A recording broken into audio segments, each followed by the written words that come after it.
адам бойындағы ең құнды қасиет. Көрген мінез ол әдемілік, кез келген іс-әрекетті әдемі орындау деген.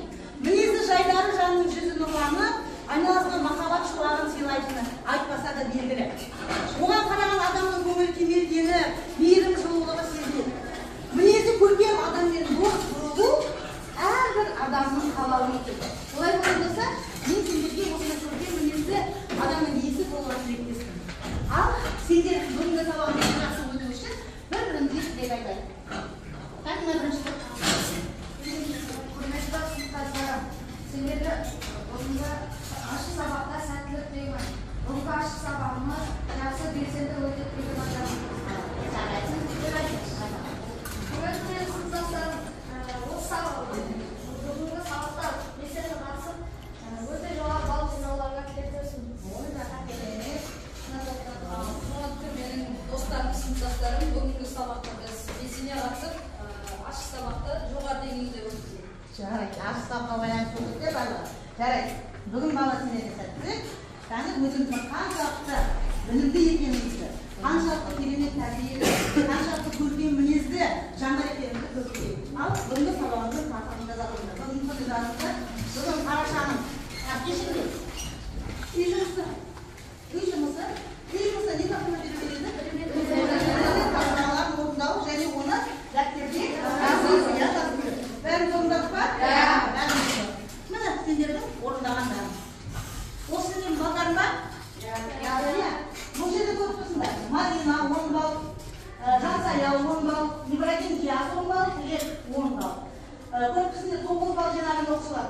Аққал Ұлдана, Диас, Аружан, Үмбет Рамазан, Тұрғынбай Нұрболат 8 балл жинаған. 80-ге қалса 8, Бекнұр 8, Аяулым 8, 7 балл жинаған Ұлжан Нұрболат. Кім орындалмаған болса мана?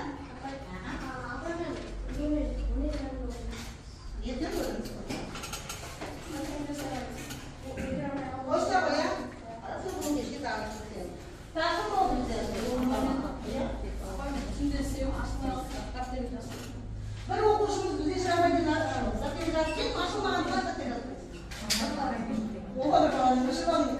Үрген шырабайдың айранымды үргесінде уақытында орындалмаған ба, не керек? Оны бүгін мен қайтарып қоямын, сен орындайсың. Жарайсыңдар деп айтып болған үй тапсырмасын 90 пайызға дейін жақсы орындаған. Олай болса бүгінгі сабағымызды бастайық жатқанда. Бүгінгі сабағымыздың тақырыбы. Бүгінгі сабағымыздың тақырыбы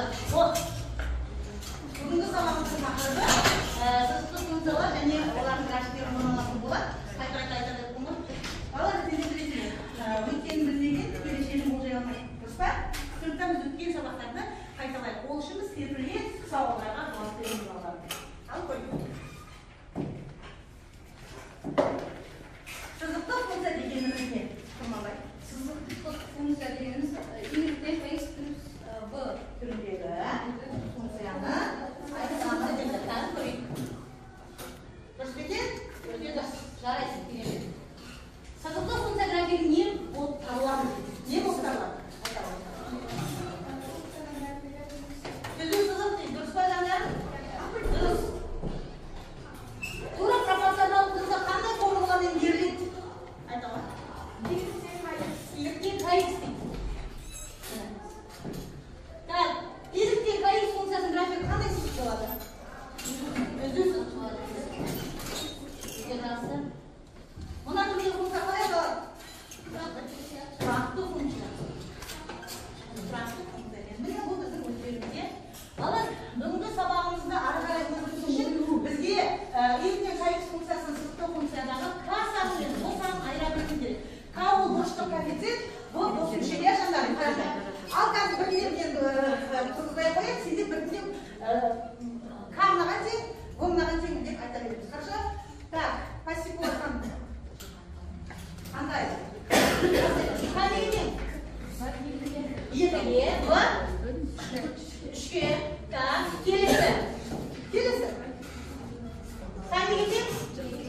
Екіге дейін. Ол формен айтпайды, дауысын естейді ол оқышы. Так, алғы ше бар ма бұл? Жоқ болса, жоқ деген зат қалай кетеді? Келесі.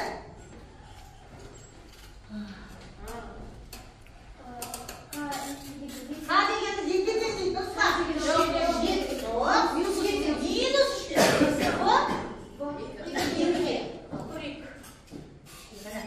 Так, келесі. Кім істеп? Қа дегенде? Минус 6.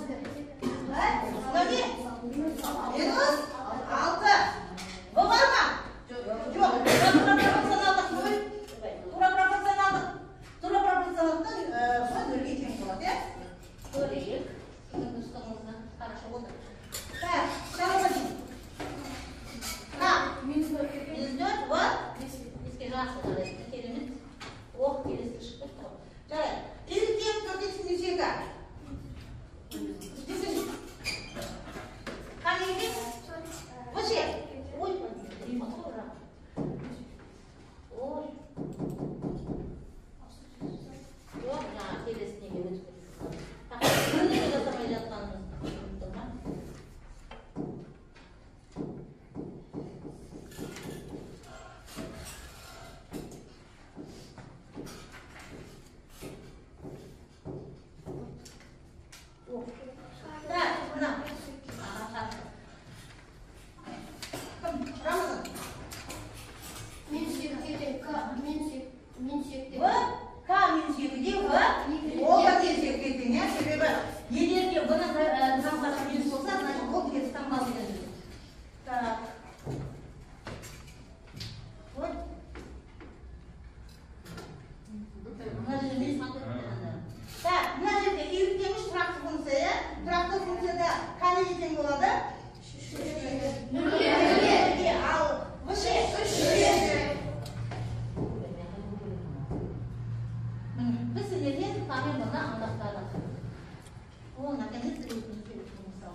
Sonda, надо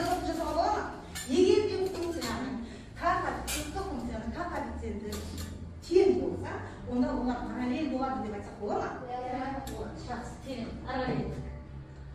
Енді мынандай функцияны қарастырайық. Ал, және де мынандай сұрақтарға жауап берейік. Еліктен x минус 4, еліктен минус 2x минус 4, еліктен минус 4. Е? Как коэффициенттері қандай? Мынаны қанша? Бір. Мынаны да?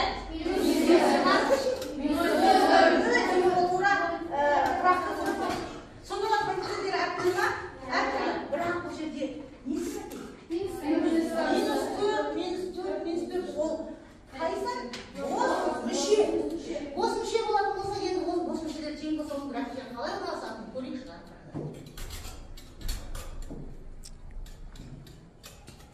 Қараңдар, ескертті. Мына нүктеде енді қараңдар, мынау жасылдыда қайсы? X минус 4. Себебі ол тұрақты тұрса ғой, иә? Так, ал енді қараңдар енді. Мына жерде қанша? 1, 2, 3, 4. 4-тен 0 болатын қайсы?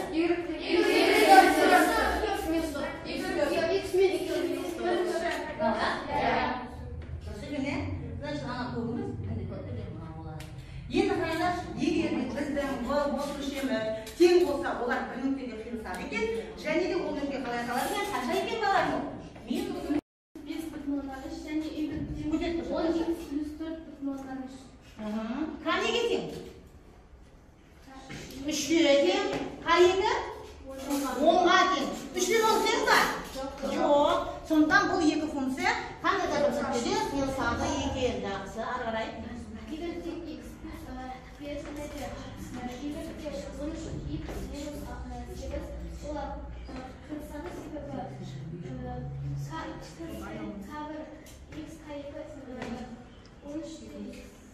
K1 13, K2 5. 13-тен 5 тең емес, сондықтан олар қиылыспайды. Соңғысы. Соңғы yes.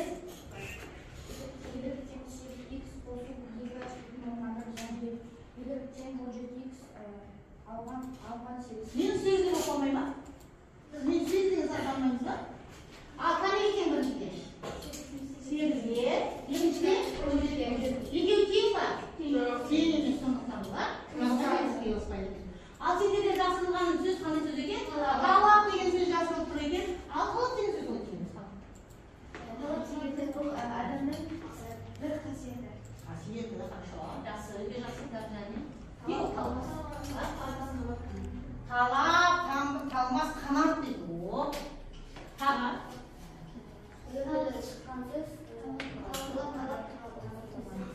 Тек қана мақал өзері деген. Бірақ бұлай мағынасы ашпаймыз ба? Мақал айта беріңіз.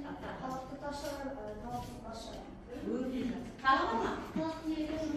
Талапты елгенің жауап берді. Өте жақсы. Бар ма? Жоқ па?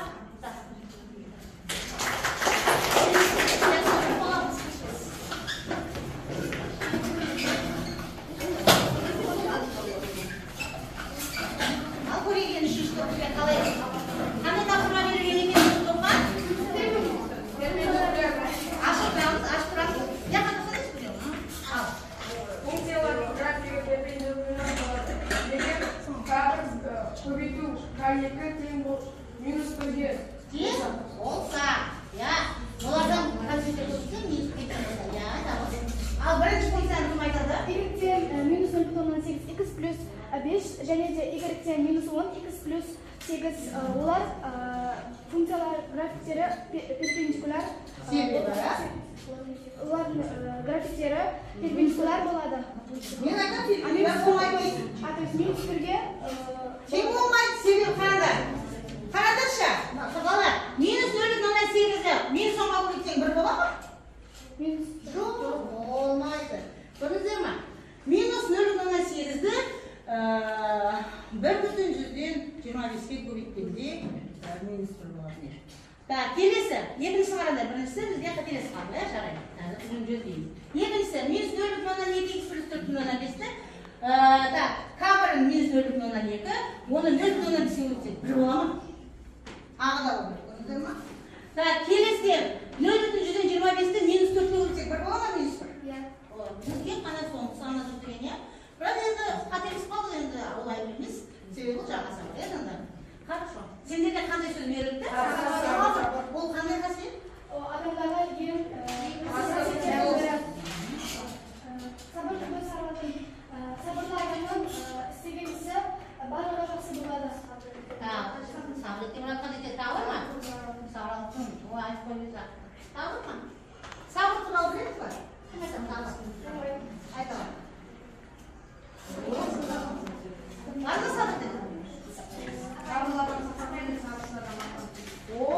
Сабырлы адам сақтанып сөйлейді, сабырсыз адам мақтанып сөйлейді. Жақсы, отырамыз. Кішкене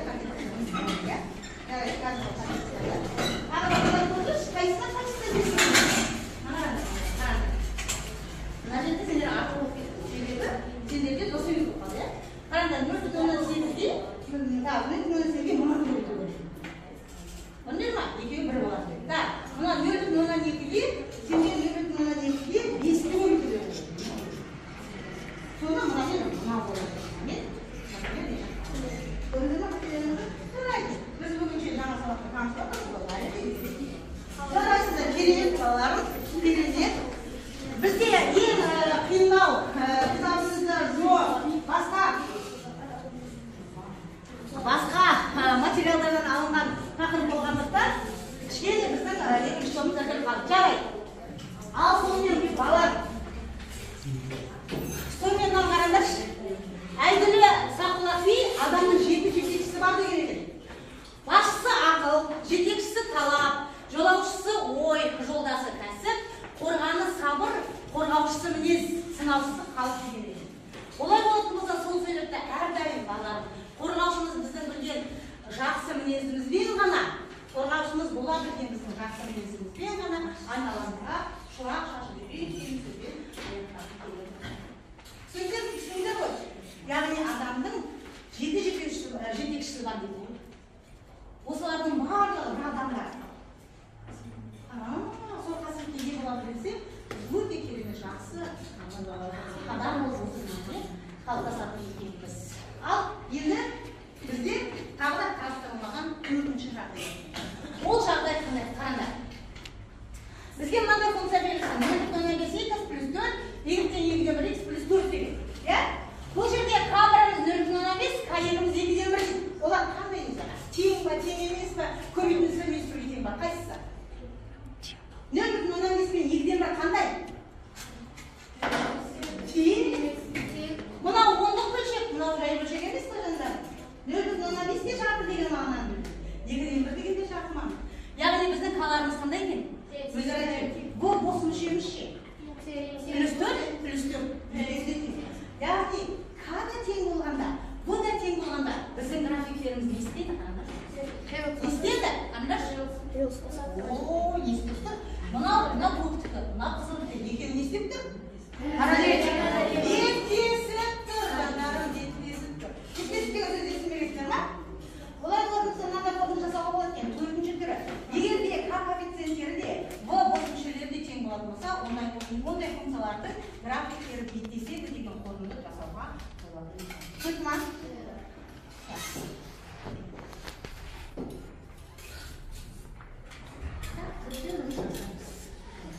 Қазір тапсырма берем. Екі бөлім алып тапсырманы орындаймыз. Әрине дәптерге орындаймыз.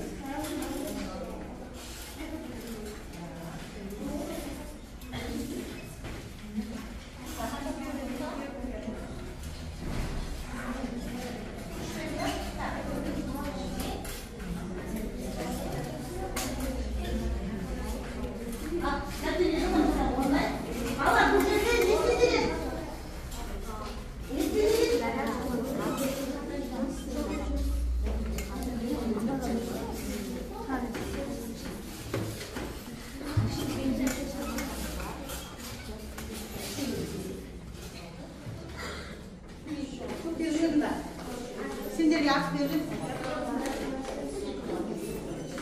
Алла, міне.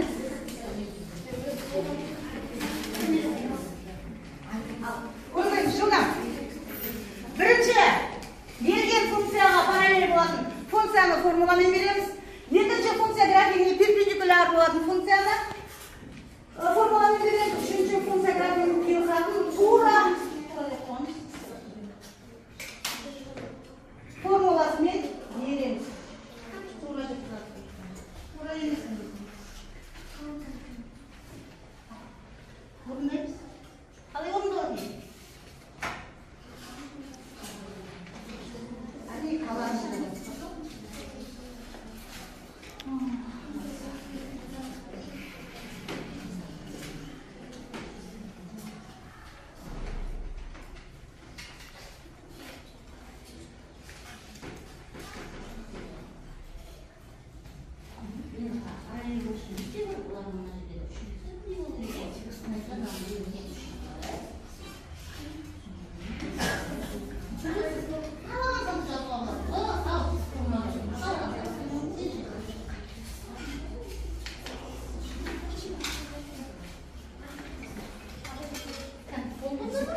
Мына да екінші болды. Мына жерде екінші болды. Иә, себебі параллель шашымда екінші тең болды. Так? Так, бұл жақсы.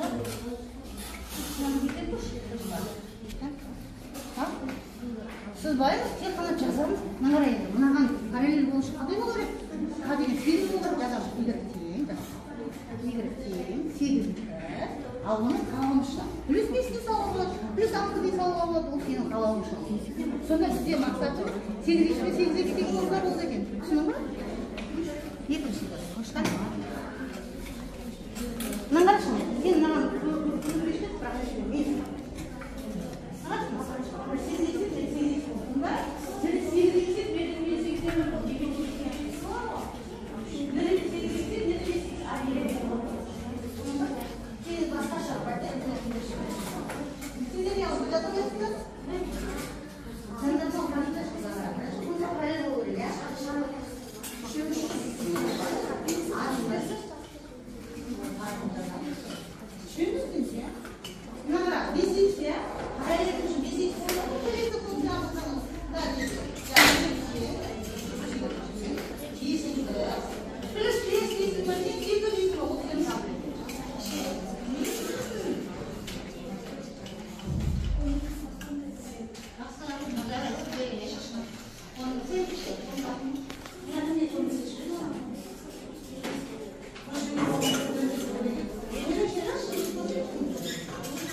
Сен жаңа екінші, үшінші, өзің не тапсырма орындауыңды білмейсің ба? Екінші тапсырма кім деді? Сен неше?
Тең болса, олар параллель болады. Түсіндіңдер ма? Енді екіншісінде 2 мен минус 2-ден 1 мына жерде минусы болу керек. Міне 2 мен минус 2-ден 1-ді көбейткен кезде қараңызшы.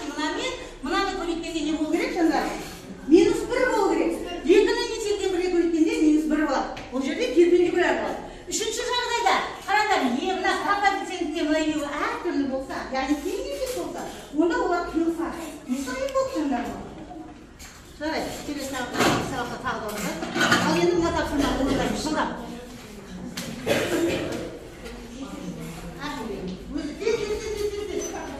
Төрт көшкешке параллель болады, осы параққа орындаймыз.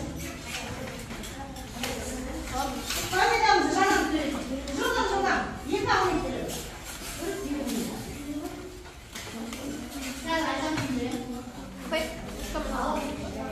Осы параққа жазып жіберіңдер. Жылдам.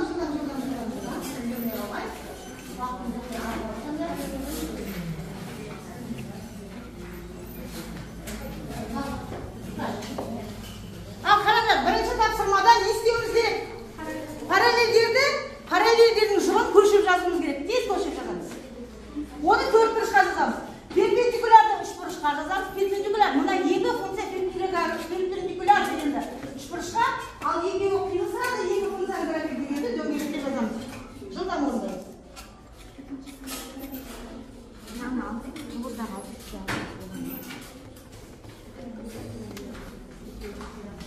Қара, мынада үште көшкен.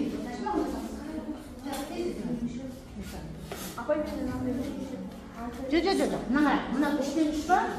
Тең, мынаны екі көшіп басырамыз.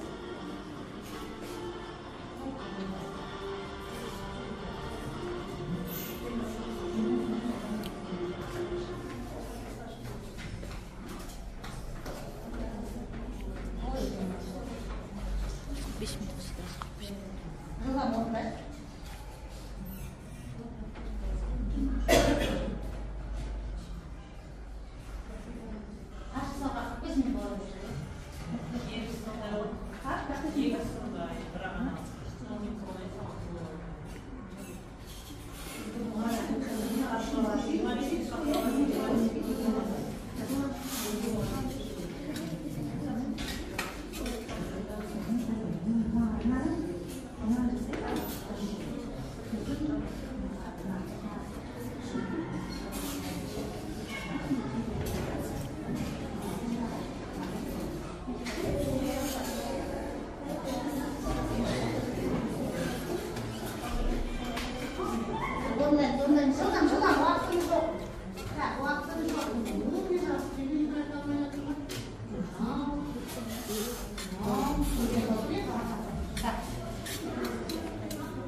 Енді қазір сендер не істейсіңдер осы жұмыстарыңды? Тексересіңдер. Қараңдар.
Bir балдан береміз әрқайсысы дұрыс жазғанда.